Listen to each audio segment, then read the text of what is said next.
Hello and welcome back to Nothing New, the show that still hasn't gotten over video killing the radio star.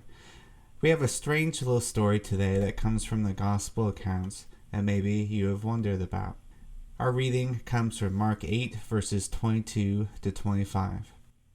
We read here, speaking about Jesus, "They came to Bethsaida, and some people brought a blind man and begged Jesus to touch him.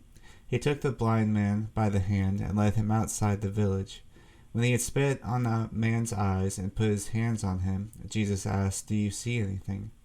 He looked up and said, 'I see people, they look like trees walking around.' Once more Jesus put his hands on the man's eyes. Then his eyes were opened, his sight was restored, and he saw everything clearly." This way of healing the man stands out against all the other healings that we see from Jesus. This is the only one that we see like this. And it's a bit odd. Why does Jesus heal in this way? We know that he doesn't need to. The Bible records Jesus healing in many different ways.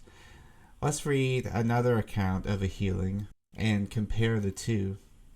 Another healing account comes from Matthew chapter 8 verses 5 through 10. When Jesus had entered Capernaum, a centurion came to him, asking for help. "Lord," he said, "my servant lies at home paralyzed, suffering terribly." Jesus said to him, "Shall I come and heal him?" The centurion replied, "Lord, I do not deserve to have you come under my roof, but just say the word, and my servant will be healed. For I myself am a man under authority, with soldiers under me. I tell this one, 'Go,' and he goes, and that one, 'Come,' and he comes. I say to my servant, 'Do this,' and he does it." When Jesus heard this, he was amazed, and said to those following him, "Truly I tell you, I have not found anyone in Israel with such great faith." Then Jesus said to the centurion, "Go, let it be done just as you believed it would," and his servant was healed at that moment. We can see that he heals at a long distance here, that he doesn't need any sort of physical help or even direct contact with people in order to heal. We also see in this story that it seems to highlight that Jesus will heal in different ways depending on the person he is speaking to. Notice here that Jesus praises the centurion's faith. He doesn't need a hands-on miracle, and he can do it at a long distance because of how great the man's faith was. The man already knew so excellently the power of Jesus, and he had no doubt in it, so Jesus performs this miracle from afar. This gets at the purpose of Jesus' healings. Now, Jesus is love incarnate, but he did not heal merely to solve people's temporary infirmities. Jesus' mission on earth is to draw all men to himself for eternity, and he healed to serve this purpose. We read in John 2:23, "Now while he was in Jerusalem at the Passover festival, many people saw the signs he was performing and believed in his name. They saw his signs and believed." Likewise, in John 10 verses 24 to 25, the Jews who were there gathered around him saying, "How long will you keep us in suspense? If you are the Messiah, tell us plainly."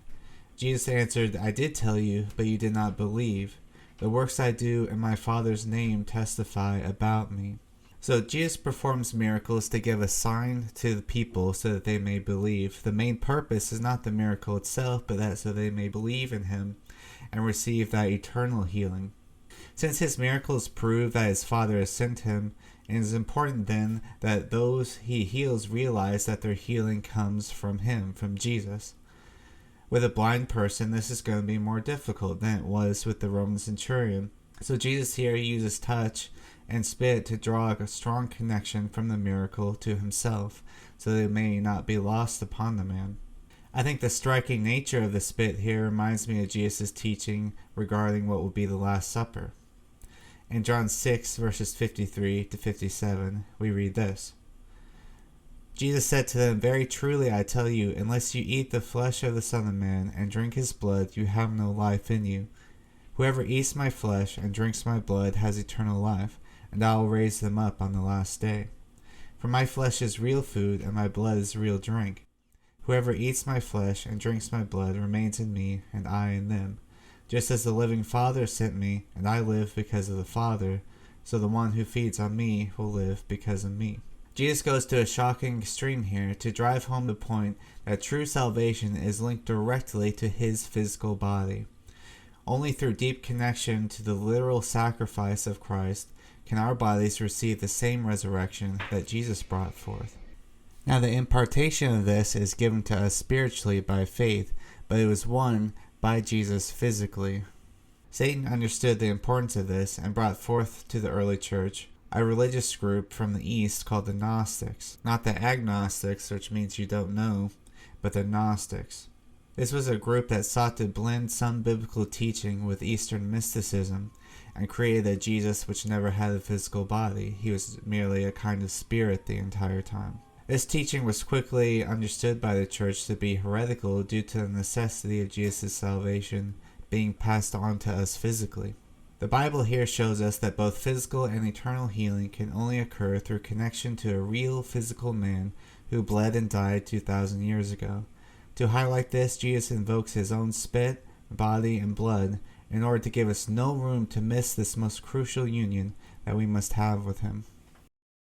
Thanks for watching Nothing New. If you like content like this, make sure to like and subscribe for more, and I'll catch you later.